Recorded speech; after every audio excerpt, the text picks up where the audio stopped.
Hey, guys, well, we are glad you are here. Sorry to have a little bit of technical difficulty here on my end for some reason, but we are very happy that you are here. I'm very excited to introduce Patty to you. She'll be doing our call. I've got the pleasure of working with Patty and being her friend really for the last about almost 15 years, I think. How time flies. But it's just been awesome. You know, we all grow through life, so I don't want to sound like, I'm superior in any way or whatever. I've been growing with Patty along the way. But it's been really awesome to see her grow, but not only her grow, but her to grow other people. I've seen her turn into an awesome mentor and an awesome person to work with. Oftentimes I call her Mama Patty just because of the way she takes care of her flock. People that decide to be under her mentorship, the special treatment that they get and the growth that they have together has been awesome to see. She is a professional builder, business builder in our industry. She's built multiple businesses to the top position. She's helped others build successful businesses. She's a certified nutritional life coach, and she's been featured, did like a 3-page spread. They come out to her place and took pictures, but she was featured in a magazine called Success from Home magazine. She's just a wonderful person and a wonderful person to have teaching this morning. So with that being said, Patty, I'm going to turn it over to you. Well, thank you, Chris, and welcome, everybody. Glad to be here, and I just appreciate everybody that comes on here. And we've been going through the book, Little Things Matter, by Todd Smith. And if you have that book, it's great. I suggest it because a lot of times this is a book you can go over and read things that apply to you. But we're working on chapter 16 right now, and this one just really touched home for many reasons, but it's called Accept Responsibility. And Todd says, you alone are in complete control and responsible for the decisions you make and the actions you take. For your success or failure, for your happiness or discontent, for your present circumstances and your future. The bold statement is not intended to frighten or threaten, but rather to empower you. So how we handle responsibility for our decisions and our mistakes is a direct reflection on our character. It's easy to see early on in life who gets it right and who doesn't. And he says, consider the youth soccer player who always blames the team's loss on the coaches, the officials, the other players, or the young professional with a poor performance record who insists that it's always because of something beyond her control. And that kind of, I kind of got a lot of that when they talk soccer. My husband and I coached my son's baseball team from 9 years old till 21 years old. And, we could see people that would blame everything. And what was interesting is the kids. We would see, like, the parents that did that, the kids would do that. So, I always think, our kids are watching what we do. And if the parents are always blaming, the coach or the umpire or the other team cheated or something, then the kids get that kind of behavior too. But at the other end of the spectrum is the group of boys confessing to the neighbor that their baseball put a dent in his car rather than running away, or the husband who humbles himself before his wife and children and apologizing for having lost his temper. He says, universally, people who accept responsibilities for their actions command greater respect and have a stronger influence. Those who pass the buck or make excuses eventually lose the trust and confidence of others. This is particularly true when that person has assumed a leadership role.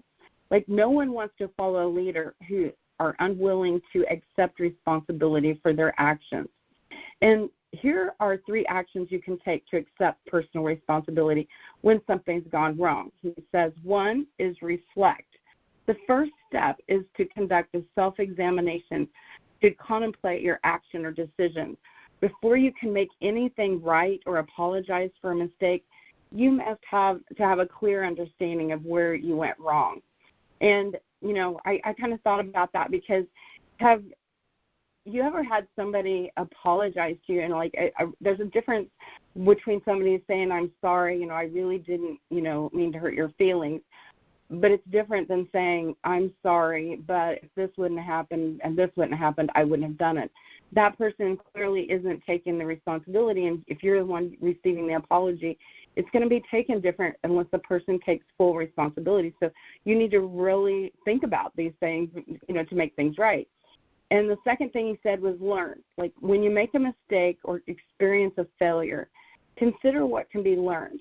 Some of life's most valuable lessons come from the things we have done wrong. And, as a parent, even a grandparent now, like when you see a kid make a mistake, we talk to them, about what, how that circumstance could change, how we could have done it. And, I think I've said it before on this call because I call them SLO, like significant learning, opportunities. If you can look at when things go wrong, just look like, how can I fix this next time? How can I do better next time? And it'll change your attitude about things, instead of being upset about things. And the third thing he says, change. Self-examination and learning by themselves are not enough. He said if you're serious about accepting personal responsibility and the benefits that come along with it, you must also commit to following through with change and continue what's working and change what isn't. And that's what we have to look at all the time. And one of the first things that when I read this chapter again, I was talking to a friend of mine, mentor of mine, and he said when he interviews somebody, to work with him, one of the things he asked him, is like, where are you in life? Are you where you want to be in life? And he said, they'll give him an answer, and if they're not, he'll say, are you happy with it? And if they say, well, no, not really, he'll ask them why. And he said, if they blame somebody else or something else, they don't get hired. He doesn't work with them because he said they've got to work on themselves and figure out, instead of blaming everybody else for why they're not where they are, they have to work on it, and he said they need personal development to get through that. Otherwise, if they're working for him, they're going to blame him or something of the situation when things aren't right. And I thought that was really a good lesson when I heard that a while back. So, Chris, I'm going to throw it to you for some of your input. Yeah, I was thinking, first off, this is a wonderful chapter, and I really do enjoy it. But I was thinking, Jim Rohn, he kind of was one of my mentors and one of the people I learned from a lot. And he used to kind of talk about one of the worst things you can do is to think your situation's worse than someone else's, or that bad things don't happen to other people, or that you're somehow special. And, I've heard it taught that responsibility is the ability to respond. So that means sometimes things happen. Sometimes we do have crappy bosses or crappy neighbors or crappy friends or crappy employees or crappy bosses, but that's life. It's not a unique situation. What's unique is how we respond to it. So we can be, like the book was saying, we can be the person that just blames all these things that really happen to everybody, that really aren't that special, that really aren't that different than anybody else has to deal with.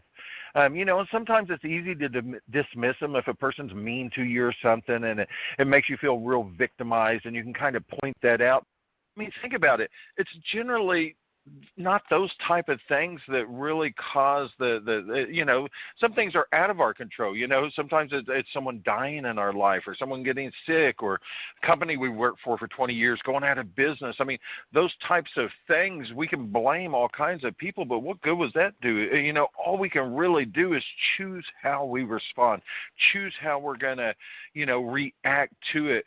And it's that old saying, and I'm going to mess it up now. It kind of slipped my mind but it's not the things that happen to us. It's how we respond to the things that happen to us that make who we are. I know I can look back over my life, and I am today who I am because of the choices I've made.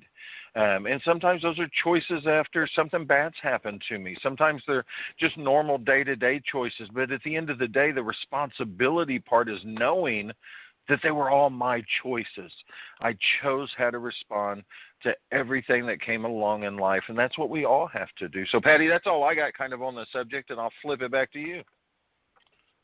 Well, great.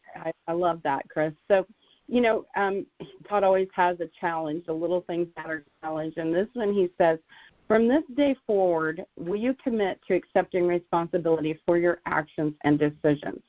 And I just think that's a great attitude to think about. And he said a good place to start is by accepting responsibility in the following areas.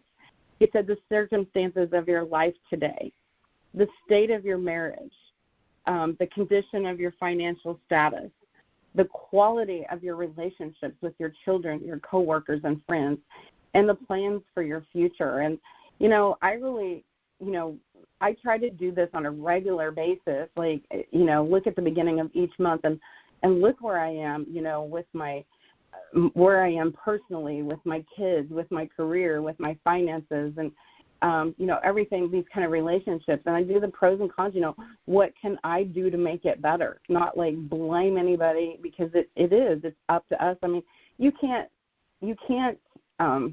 help how other people respond. And like Chris said, no matter how bad somebody treats you, it might be really hard for you. But I mean, we have the choice of how we're going to respond. And if you can feel better at the end of the day, it's just going to make life get better. The more time you take and create those choices and take that responsibility. And he says, assuming full responsibility for your life and everything in it is evidence of your character and your desire to achieve your personal best. And I just know that when you do these things, take that responsibility, people watch you. And we're on this call because most of us are business people and, trying to develop, ourselves. And people are watching you, and they follow people that have these kind of attitudes. So that's what I've got. I thought it was a great chapter to talk about. So, Chris, I'm just going to turn it back to you to let you close the call out. Well, guys, I think this was a great call this morning. We're so happy that all of you are here and chose to start your day with us today. We do this every single day, Monday through Friday, and we invite you to join us. The really cool thing about this call is we have a different leader do it every day of the week, and most of them are done in teams, so many different people to hear from, different points of view, different perspectives on these awesome subjects. So join us again tomorrow. We'll be happy to hear you. Y'all have a wonderful day. Bye-bye.